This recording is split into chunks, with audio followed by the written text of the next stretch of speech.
Oiê, voltei para fazer mais um lido de outubro. Eu li ótimos livros esse mês, eu espero que também tenha sido um ótimo mês para todo mundo. Agora a gente entra em reta final de ano, tô muito animada para ir embora. Pra ceia de Natal, já tô literalmente contando os dias. Mas é isso, se aconchegue, pegue sua bebidinha e vamos falar sobre leituras.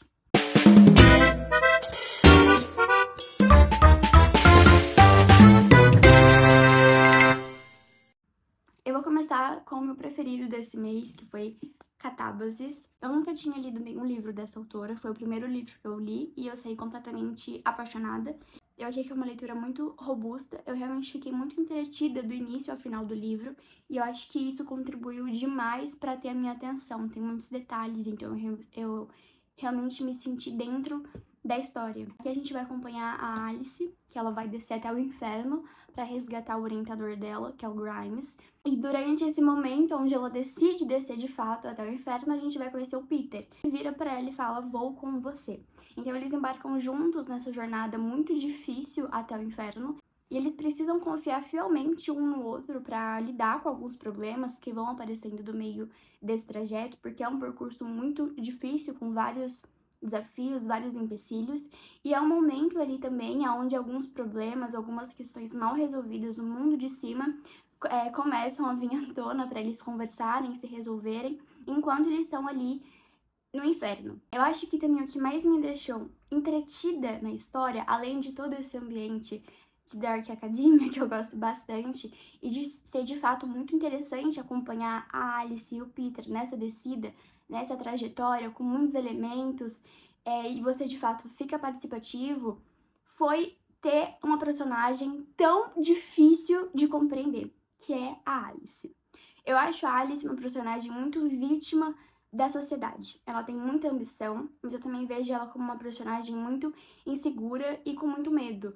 E principalmente durante a leitura que a gente vai entendendo o sentimento que a Alice tem pelo orientador dela. Poxa, eles desceram até o inferno pra resgatar o cara. Então tem que ter algum sentimento envolvido por trás disso. E esse ponto é algo que volta a ser debatido entre a Alice e o Peter, porque eles divergem bastante em algumas opiniões, em alguns fatores, eles têm também alguns problemas mal resolvidos entre eles. E eu acho a Alice uma personagem muito vítima das próprias ambições. Ela achou que ia ser diferente de tantas outras que passaram pelo mesmo lugar que ela na academia.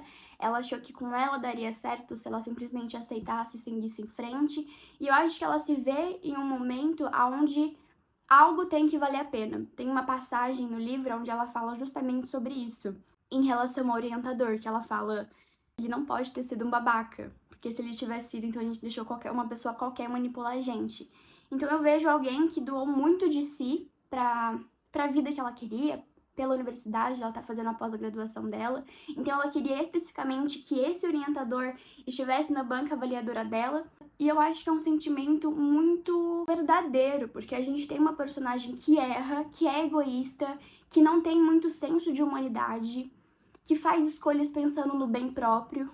Então é um momento onde ela está dentro do inferno e pensa, algo tem que valer a pena, de tudo que eu fiz, de tudo que eu sacrifiquei, algo tem que ter valido a pena para eu estar aqui embaixo, para eu estar fazendo toda essa jornada.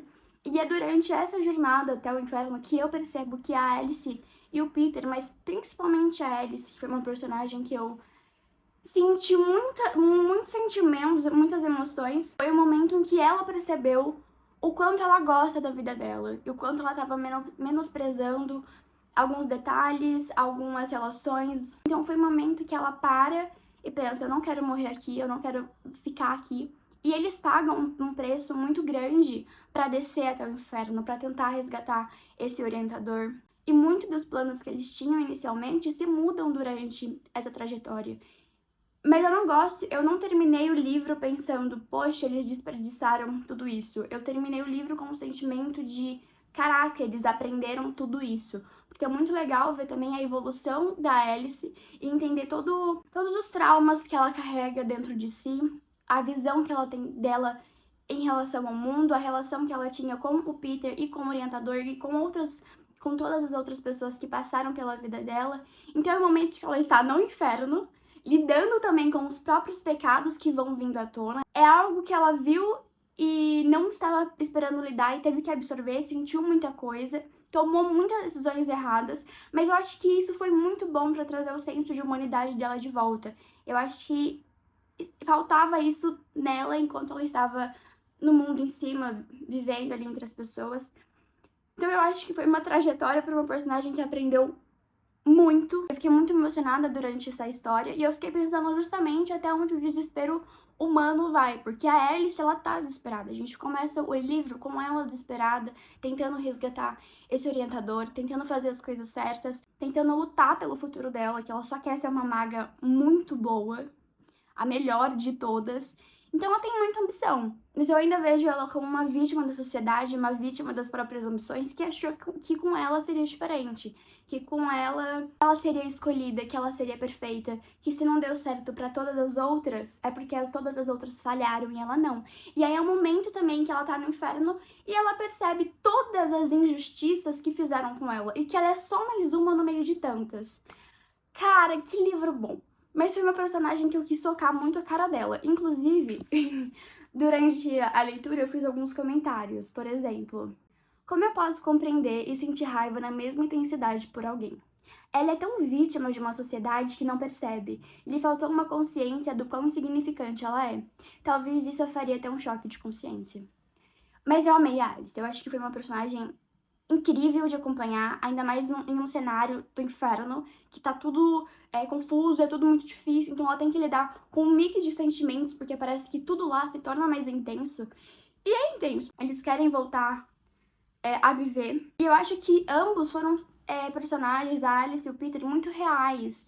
Tudo bem que eles estavam descendo pro inferno, mas eu senti essa construção de sentimentos, de emoções, a relação que eles tinham, algo muito real. Porque a gente tem essas vertentes de pensamento, a gente tem a confusão, o desejo, o sucesso. E aí, às vezes, a gente só tem uma sequência de erros onde a gente para e pensa, poxa, mas eu fiz tanta coisa, eu tentei tanto, eu abdiquei de muito, tudo tem que valer a pena. Mas você está lidando também muito com esses sentimentos confusos. Então foi muito legal também a Alice perceber que ela era humana. Então eu acho que esse mix de sentimento, de confusão, ajudou ela a sentir alguma coisa. Porque ela estava muito anestesiada no mundo de cima enquanto trabalhava na pós-graduação dela, com o Grimes, que era um carrasco, inclusive. Foi um livro maravilhoso. Eu amei Catábasis. Por favor, leiam. E a construção eu achei tão gostosa. É claro que tem algumas coisas que é confusas, mas eu não achei que é algo que te impossibilita a entender a história, entender o que tá acontecendo.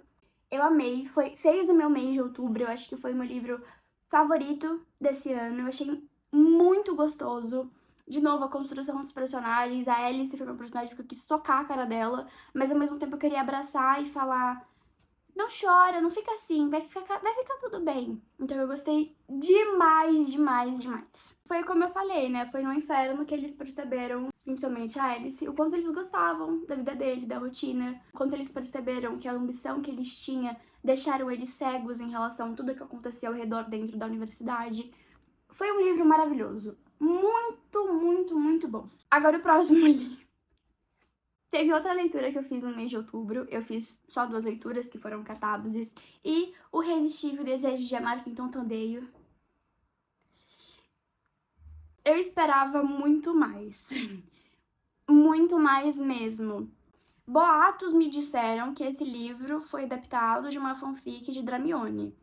Boatos, mas eu acredito nesses boatos. Aqui a gente tem a Ariane, que é tipo uma médica, mas ela tem poderes, e a gente tem o Orsic, que eu não sei falar o nome deles, galera, desculpa, que é um assassino de aluguel. E aí, a Ariane, ela é uma pesquisadora que tá tendo uma doença que tá afetando muitas crianças, e ela tá trabalhando ativamente pra achar um antídoto, um soro pra tratar essas crianças, só que ela tá sofrendo com falta de financiamento. E aí tem uma divisão muito louca dentro da história, de hierarquia, que não tá dando esse financiamento pra sede de pesquisa dela, então ela não tá trabalhando, não tá conseguindo desenvolver o antídoto pra ajudar essas crianças e tudo mais. Nesse mesmo momento, o Zoris, ele aqui, ele tá sendo afetado por uma outra doença que deixa os poderes que ele tem fracos, então vai chegar uma hora em que ele vai perder o poder que ele tem. E ele pede ajuda pra Ariane, porque a Ariane é a melhor pesquisadora que temos aqui, que trabalha com o Safe. Fate, que é a magia. Então ele pede ajuda dela e ele barganha ela, fala tipo assim, ó, você me ajuda que eu te dou financiamento. E aí ela fala, contrato, né, vou ter que ir. E aí ela começa a ajudar ele, gente, uma loucura, mas assim, uma loucura. E aí é um enemies to love, vai acontecendo muitas coisas e eles começam a se gostar. O livro, ele vai ser uma duologia, então muitas coisas que começam aqui não foram finalizadas, vai ter mais, porém vou dar as minhas primeiras impressões. Eu achei muito fraco, eu esperava muito mais, eu achei muito confuso. Todo esse contexto político da história, eu não entendi nada, eu não entendi nada sobre esse contexto político. E eu acho que o mais doido é que eu vi grande potencial. A gente tem literalmente um mapa no início da história e eu não senti a menor necessidade de usar ele, porque não foi literalmente desenvolvido um contexto histórico, o que estava acontecendo. A gente tem diferentes ordens que trabalham com diferentes coisas e a gente tem ordens inimigas, mas até o momento eu não sei por que elas são inimigas. Eu não sei por que elas não se gostam. E eu entendo que é uma duologia e que muitas coisas vão sendo desenvolvidas durante o segundo livro e aí vai trazendo explicação. Mas, poxa, foi o primeiro livro, então eu acho que algum conhecimento prévio, alguma explicação inicial tinha que ter. E isso é algo que eu prezo muito pela história. Eu gosto de ver o desenvolvimento dos personagens, mas eu também gosto de ver o contexto político no qual eles estão inseridos. Eu já falei isso em outros vídeos. Eu acho que quando a gente entende o cenário no qual os personagens estão envolvidos, o que está acontecendo com eles, a gente também consegue entender a relação que eles criam. Por exemplo, aqui a gente tem a Arianne. Ela tá tentando achar o antídoto para as crianças. Só que a Arianne também é muito fiel ao trabalho dela, que é nunca negar ajuda umas pessoas. Então, quando ela encontra com o Orczy, que vai tudo contra o que ela acredita, porque ele é um assassino de aluguel, ela entra muito em conflito, porque ela quer ajudar ele, porque ele tá precisando de ajuda, mas ela também se sente confrontada com o que ela acredita, porque ele mata pessoas enquanto ela salva. Lindo, não é? Lindo, mas isso não faria mais sentido se a gente soubesse por que as duas ordens são inimigas? Na minha cabeça faria mais sentido. E eu não sei, não foi muito bem explicado. Eu acredito que muitas das coisas que eu fiquei em dúvidas vão sendo desenvolvidas no outro livro da duologia, pelo menos eu espero, porque eu senti um grande potencial. Só que eu também senti as coisas aqui tão lenta. Muito lenta, eu achei a relação do enemies to love muito forçado, eu não via necessidade de algumas coisas que aconteciam durante a história, eu fiquei confusa. E aí teve alguns momentos que eu achei a relação que ele estava construindo pós enemies to love muito... por quê? Não faz sentido. Eu já tenho um outro comentário a fazer, que o que é que eu leio, que é de fato da autora e não somente a tradução. Então eu fiquei muito com esse sentimento de não compreender o que a autora realmente falou, quis criar, quis montar por conta da tradução. Mas isso é só uma opinião muito pessoal e particular minha. E tem outra coisa também, lembra que no início eu falei que as crianças estavam doentes e que a Arianne estava atrás de uma inoculação da doença? Isso foi deixado em segundo plano. Isso não foi desenvolvido, eu fiquei muito na dúvida, porque a Arianne consegue o financiamento, só que eu senti que dá uma pausa nisso pra focar simplesmente a Arianne Orczy. E eu achei isso tão errado, porque o livro começa com a inoculação de uma doença, dá pra ver que vai desenvolver muito mais em relação a isso, a todo o ambiente, que realmente criar um rumo melhor pra história, mas eu achei tão horrível deixar pra tratar esse assunto de novo só no final da história. Não entrou na minha cabeça essa lógica de deixar isso em segundo plano. Enfim, eu vi gente falando que achou mega engraçado. Não achei, não foi pra mim. Eu achei batido, achei a tradução confusa. Não gostei, infelizmente. Foi um livro água com açúcar. Não foi nada do que eu esperava. Eu achei que ele ia ser mais. Eu achei que ia ser, literalmente, um enemies to love no meio da guerra pra ele pro... E eu sei que certas coisas se constroem com o tempo. Mas eu achei que nem foi construído. Tem um outro livro que eu estava meio em dúvida se eu ia falar dele aqui ou não. Porque eu comecei a ler ele em outubro, mas eu terminei ele agora em início de novembro. Mas eu vou falar porque foi um livro que eu gostei demais. Muito. A Época da Inocência, da Edith Wharton. Que livro sensacional! A Edith escreveu esse livro em um cenário pós-Primeira Guerra Mundial, então ela queria registrar principalmente essa diferença que o mundo estava encontrando, a mudança que estava acontecendo no mundo, na sociedade, nas pessoas, após esse primeiro cenário de guerra, mas enquanto alguns países não estavam acompanhando essa mudança. Eles estavam resistindo às mudanças que estavam acontecendo no mundo para ficarem no que estavam já acostumados. E isso falando especificamente dos Estados Unidos. Então, saber desse contexto no qual o livro foi escrito, eu senti que fez uma grande diferença pra mim e até pra entender melhor os personagens. Aqui a gente vai acompanhar o Archer. O Archer está noivo da May. E aí o Archer se apaixona pela prima da May, a Ellen. A Ellen tá vindo da Europa, tá tentando conseguir um divórcio do marido dela. Ela vem de um relacionamento muito tóxico, muito abusivo, então ela vem para os Estados Unidos para encontrar o apoio da família. Ela não é muito bem recebida no primeiro momento, então ela encontra uma resiliência muito grande da sociedade para apoiá-la, para abraçá-la e para encontrar apoio. Porém, o Archer, ele ficou apaixonado. E aqui é um ponto que a gente precisa levantar aqui. O Archer, ele estava acostumado em uma sociedade com tradições, com certos padrões. Então, a May representa muito isso, esse mundo que ele já conhece, a velha Nova York, esse mundo no qual você tem, de fato, um papel com a sociedade e papéis a seguir. A May representa tudo isso. Quando a Ellen chega da Europa, a Ellen carrega perspectivas de vida diferentes, tradições diferentes, modos de condutas diferentes. E eu acho que o Archer, ele fica muito encantado com essa ruptura que ele encontra no mundo dele, com esse novo, esse diferente. Então ali ele tem uma paixão inicial pela Ellen. E é onde tudo vai começar a desenvolver. Então eu acho que parte da atração do Archer é ter esse primeiro contato com o desconhecido. E é onde ele começa a questionar certas tradições, certas condutas dentro do mundo que ele já estava acostumado. Ele ficou encantado com a primeira visão com a Ellen. Isso ajudou a ele dar apoio para ela tentar conseguir o apoio da família para obter o divórcio. Então o Archer sai muito em defesa da Ellen. Talvez pelos motivos errados, mas ele sai em defesa. Eu quero fazer um comentário muito engraçado que eu fui observando durante o livro. O Archer está claramente em conflito com o mundo que ele conhece e o mundo que ele acabou de descobrir, que é o mundo que a Ellen representa. Porém, me incomodou muito ele achar que a May, que é a noiva dele de fato, que é o que representa esse mundo de tradição, esse mundo ideal que ele já conhece. Me incomoda muito ele achar que a May é uma ingênua. E ele fala isso em muitos momentos do livro, como a May é inocente, como a May não fala por si própria, que a May não consegue articular as próprias opiniões, os próprios pensamentos, que a May é uma inocente com essa beleza de início de juventude. Então ele tá culpado na May em alguns momentos. E em muitos momentos também ele faz isso com a Ellen, que a Ellen carrega uma ingenuidade com ela, que ela não percebe os mecanismos da sociedade, como a sociedade funciona, como Nova York funciona, que ela é muito pura.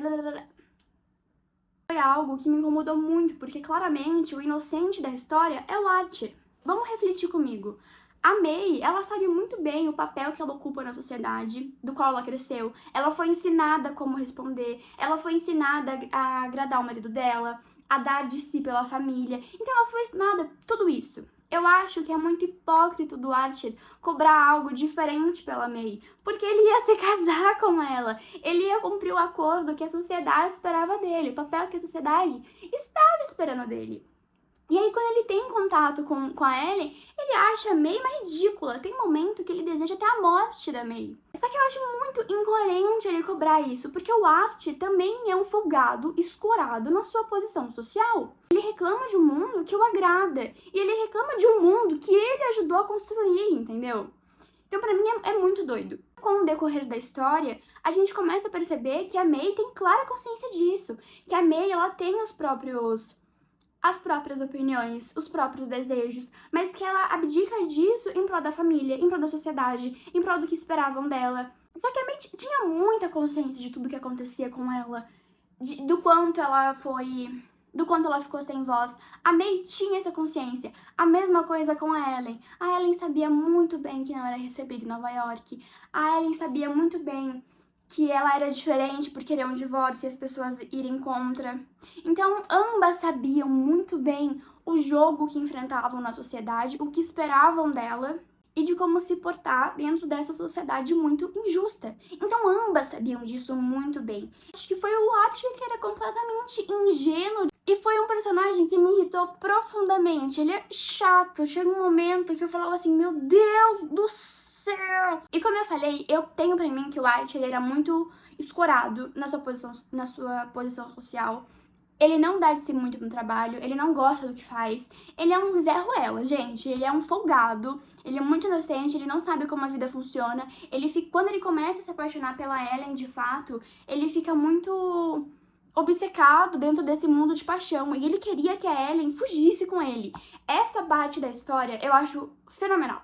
Porque ele vira pra Ellen e fala, tipo assim, vamos fugir, vamos sair daqui, vamos construir uma vida eu e você. Vamos pra um mundo onde as pessoas não se importam com isso. E aí a Ellen vira pra ele e fala assim, aonde fica esse mundo? Porque eu nunca encontrei ele. E aí eu acho que isso reflete muito a inocência e a ingenuidade do Archer. Só que outra coisa é que essa inocência, essa ingenuidade que o livro retrata, essa época da inocência, não existe, é tudo artificial, é tudo criado. Eles estavam realmente se relutando a evoluir junto com o resto do mundo. Eles estavam presos no círculo social deles, na bolha deles, na velha Nova York, e eles se recusavam a ver essa construção de uma nova sociedade, esse aparecimento de tendências. Eles se recusavam literalmente a evoluir junto ao mundo novo. Quando a Ellen chega, ela rompe diretamente com essa inocência que eles se recusam a sair. Então, não tem uma inocência natural, é tudo muito fingido, criado, articulado, para eles não quebrarem com as tradições que eles já estavam acostumados a viver. O Archer estava preso nesse outro mundo, tentando fugir para um mundo novo com a Ellen, só que era um mundo ainda dentro dos padrões deles, que ele queria articular. Então ele estava rompendo com quem ele acreditava, mas ainda assim ele ficava preso nesse mundo antigo. Gente, que livro fenomenal! Que livro fenomenal, eu me empolguei demais. Quando eu tava lendo, eu fiz até algumas escritas, eu falei sobre essa inocência construída, ela é artificial. A velha Nova York se recusa a aceitar e acompanhar as mudanças do mundo. O Archer, de fato, ainda estava preso a isso, e ele ficou deslumbrado com um novo mundo, com a ruptura dessas tradições que ele havia conhecido, com o diferente e com o que a Ellen representava. O que a Ellen mostrou a ele também. Porém, ele também não estava pronto para evoluir junto com o mundo. Então, esse livro, ele é maravilhoso. Eu não achei a escrita difícil, eu achei maravilhoso, eu acho que é ótimo para refletir demais dessas leituras, onde a gente pode refletir sobre o papel das mulheres na sociedade, conduta de alguns homens, porque o Archer, ele era um homem branco com uma ótima posição social, que queria a vida fácil, que queria a vida livre, mas que não queria arcar com a habilidade que as suas ações implicavam, que ele queria esse mundo novo, mas era um mundo novo dentro dos padrões deles, e esse mundo ainda não existia. E ao mesmo tempo ele não sabia romper com o antigo. Enfim, eu acho que isso só demonstra como ele era uma pessoa confusa, escorada na sua posição social, e o quanto ele de fato era o inocente, porque a May e a Ellen sabiam exatamente como a banda tocava. Tem até um momento onde o Archer tá num jantar, porque a Ellen tá indo embora, e a May organiza um jantar de despedida pra Ellen. Então fica todo mundo reunido ali na sala. E aí é onde o Archer percebe, como se ele fosse uma pessoa de fora, o que esse jantar representava. Porque todo mundo estava sabendo que o Archer estava apaixonado pela Ellen. Só que o Archer não podia abrir mão do que a velha Nova York queria. Que era o quê? O papel dele com a família e o papel dele com as outras famílias que faziam parte da sua rotina. Que seria a elite da velha Nova York. E aí, quando o Archer percebe o que esse jantar representa, fica muito claro também essa inocência fingida e artificial da sociedade, porque todo mundo sabia, mas todo mundo articulou esse jantar para manter as aparências, principalmente a May. Porque o Archer, ele narra, tipo assim, que a May estava com um brilho nos olhos, que a May sabia que o Archer estava apaixonado pela Ellie, mas que o Archer ainda ia honrar com o papel dele na família dele. E aí é onde a May se sente vitoriosa. Que a May olha e fala, tipo assim, tá vendo? Ele pode estar apaixonado pela minha prima, mas ele vai dormir na minha casa hoje. Gente, esse livro é uma farofa, eu achei ele maravilhoso. Enfim, eu achei esse livro fenomenal. Eu acho a história da May e da Ellen tristíssimas. Muito bom. Por favor, leiam A Época da Inocência, deem uma chance. Eu panfletei tanto ele, eu fiz tantas marcações. Por fim, essas foram as minhas leituras de outubro. Eu espero muito que vocês tenham gostado. Se você leu alguma dessas histórias, comente, compartilhe comigo. Eu gosto muito de debater em cima dessas histórias. Muito obrigada e até o próximo vídeo!